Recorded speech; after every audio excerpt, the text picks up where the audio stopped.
नमस्कार। आज हम बुजुर्गों और बच्चों के स्वास्थ्य समस्याओं पर चर्चा करते हैं। बीमारी का सबसे बड़ा कारण इन्फेक्शन और वात पित्त कफ का असंतुलन होता है। बच्चे हों या बुजुर्ग, दोनों को सबसे पहले इन्फेक्शन का डर होता है। बीमारी 4 ही प्रकार के होते हैं। पहला इन्फेक्शन, दूसरा कब्ज, तीसरा चिंता, चौथा बुढ़ापा।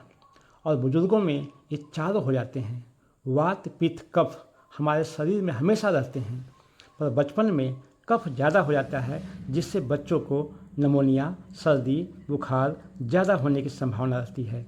जवानी में पित्त ज़्यादा हो जाता है, जिससे तुरंत गुस्सा होने की संभावना ज़्यादा रहती है। बुढ़ापे में वात ज़्यादा होता है, जिससे वात यानी वायु जो जोड़ों के आयल को सुखा देता है, जिससे जोड़ों में दर्द ज़्यादा रहता है। पोता, पोती, नाती, नातिन, हम इनके जगह पर आगे से केवल पोता बोलेंगे, आप चारों समझेंगे। ये सभी बच्चे हैं, इनमें कफ ज़्यादा होता है। इन्हें संतुलन करने के लिए वायु यानी वात चाहिए। दादा, दादी, नाना, नानी, हम आगे से केवल दादा बोलेंगे, आप सभी समझेंगे। इनमें वात यानी वायु ज़्यादा होता है, जो इनके जोड़ों के लिक्विड को सुखा रहा होता है, और इन्हें संतुलन करने के लिए गीला यानी कफ चाहिए। अब संजोग देखिए, दादा के पास वायु ज़्यादा है, उसे कफ चाहिए, और पोते के पास कफ ज़्यादा है, उसे वायु चाहिए। इसीलिए दादा और पोते जब भी एक साथ खेलते हैं और एक दूसरे को स्पर्श करते हैं, एक दूसरे के साथ बातें करते हैं, तो दोनों का जो अतिरिक्त है आपस में शेयर होता है, और जो एक्स्ट्रा होने से जो तकलीफ़ें थी वो दूर होती है, और जो कमी था उसकी पूर्ति होती है। यानी दादा का जो तकलीफ़ था वो पोते से, और पोते का तकलीफ़ दादा से पूरा होता है। इसीलिए जब बच्चे बीमार पड़ें तो अस्पताल ले जाने से पहले दादा के पास जो है छोड़ देना चाहिए, उनके पास रखना चाहिए। और जब दादा बीमार पड़ें तो उनके पास भी पोते को रखना चाहिए। कोई भी आदमी जो है अपने पुत्र से ज़्यादा प्यार अपने पोते से करता है। दादा पोते का पहला दोस्त होता है, तो पोता दादा का अंतिम दोस्त होता है। पिता को पुत्र से तो अपेक्षा हो सकता है कि बुढ़ापे में सहारा बनेगा, पर पोते से कोई अपेक्षा नहीं होता है। दुनिया में सबसे सच्चा प्यार है तो दादा और पोते का ही है।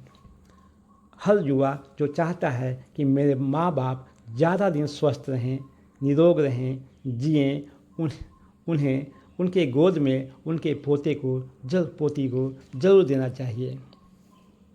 इन दोनों के प्यार में एक बहुत बड़ी साइड इफ़ेक्ट भी था, वो था इन्फेक्शन का, क्योंकि दोनों में इन्फेक्शन जल्दी पकड़ता है। कोरोना में आपने देखा होगा बच्चों और बुजुर्गों को इन्फेक्शन का ज़्यादा डर था, पर हमारे पूर्वजों ने इसका समाधान भी खोज निकाला था, जो आज मंगल ग्रह खोजने से भी ऊंचा था। वह था सरसों तेल की मालिश। सुबह उठते ही बच्चों और बुजुर्गों को सरसों तेल की मालिश कर दी जाती थी। फिर वो बुजुर्ग माताएं किसी भी बच्चे को गाल छूकर ओ ले रे अरे बबू रे चुमती थी, घुमाती थी, लेती थी। कोई किसी को भी इन्फेक्शन का डर नहीं था।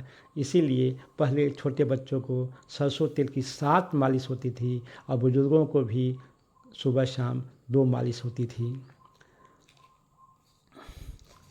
आज जो है सरसों तेल को नाभि में, नाक में, तलवे में, कान में, सभी जगह बूंदों के रूप में दिया जाता था। दुर्भाग्य है आज महीनों आईसीयू में ये बच्चे या बुजुर्ग तो रख लेते हैं बुजुर्गों को या बच्चों को, पर सरसों तेल की मालिश नहीं करते।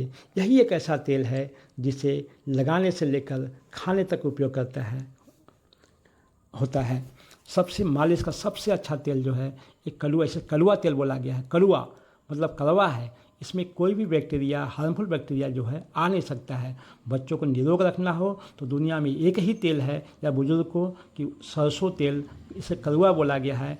ये जो है कड़वा तेल, ये कभी भी जो है गर्म हॉट प्रोसेस से निकाला हुआ नहीं होना चाहिए।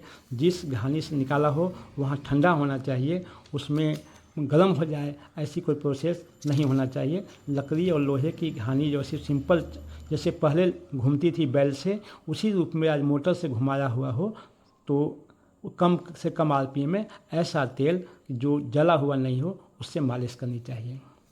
तेल लगवाने वाले से ज़्यादा फायदा तेल लगाने वाले को होता है, क्योंकि हाथों के सभी एक्यूप्रेशर पॉइंट दबने से उन्हें पूरे शरीर के हर बीमारियों में लाभ होता है। इसलिए जो तेल लगाता है उसका भी कल्याण और जिसे लगाया जाता है उसका भी कल्याण। बुजुर्गों के शारीरिक क्षमता कम होने से कब्ज हो जाता है, वह दूर होता है। इससे पूरे शरीर की मालिश करने से दूर होता है। और जिस बुजुर्ग को तेल लगता है वो सोचता है कि हमें बुढ़ापे की चिंता उसे दूर होती है, यानी उसका चिंता दूर हो गया, उसका इन्फेक्शन दूर हो गया, वात पित्त कब्ज दूर हो गया और जो है कब्ज भी दूर हो गया। चारों जो कारण थे वो केवल तेल, सरसों तेल की मालिश करने से समाधान हो जाता है। आइए तेल मालिश के साथ साथ दादा पोते के रिश्ते को भी हम जिंदा रखें। माँ बाप जब अपने बच्चे को डांटते थे या मारते थे तो दादा दादी माँ बाप को ही डांटते थे और बीच में उसके बच्चे को लेके चले जाते थे। बच्चे समझते थे कि मेरे तरफ से भी कोई है, मैं अकेला नहीं हूँ, और वे डिप्रेशन का शिकार नहीं होते थे। आज जब एकल परिवार, संयुक्त परिवार जब टूट गया तो एकल परिवार के कारण वे वही बच्चे डिप्रेशन के शिकार हो जाते हैं और उन्हें मोबाइल गेम इसमें जो है उनको मन लगता है। एक बात ध्यान देना रखना चाहिए कि जिन्हें बाहर खाने की आदत लग जाता है उन्हें घर का खाना अच्छा नहीं लगता। उसी तरह जिन बच्चों को मोबाइल, सीरियल, गेम का आदत लग जाता है यानी लगा दिया गया है, बेचारा खुद तो उनको पता नहीं था, घर के ही लोग लगा दिया जाता है, उन्हें दादा दादी, नाना नानी ये भी अच्छे नहीं लगते। अच्छा, अतः बच्चों को मोबाइल उपयोग करने के लिए दें, पर अकेलापन काटने के लिए नहीं, क्योंकि जिसे मोबाइल, सीरियल, गेम से अकेलापन काटने की दूर करने की आदत लग जाएगा वह हमेशा अकेला ही रहना चाहेगा और अकेलापन की पूर्ति मोबाइल से ही करेगा। इसीलिए जहाँ ज़रूरत है वहीं मोबाइल का काम करने दें, बाकी समय खाते समय पीते समय उसको मोबाइल का हैबिट नहीं लगने दें कि बिना मोबाइल के काम नहीं चल सके। वो इंसान मोबाइल से ज़्यादा लगाव इंसानों से हो, ये भी आप ध्यान रखें। और इस परंपरा से जो हमारी पुरानी परंपरा थी कि रात में बच्चे सोते समय अपने माँ बाप को पाँव में तेल लगा कर सोते थे, उसको फिर से जीवंत रखें। इसमें दोनों के लिए बहुत ही अच्छा है। और दादा पोते को रिश्ते को बढ़ाने के लिए जहाँ तक संभव हो छुट्टियों में या फिर बाहर नौकरी भी करते हैं तो जब भी छुट्टियाँ होती हैं तो अपने गांव जाएं, अपने ननिहाल, अपने मतलब जो भी बोलिए बच्चों को नाना नानी, दादा दादी का लाभ मिले, ये ध्यान रखें। साल में कम से कम 1 महीना भी साथ रहे, जितना दिन साथ रहें उतना आप लाभ लेने का प्रयास करें। नमस्कार।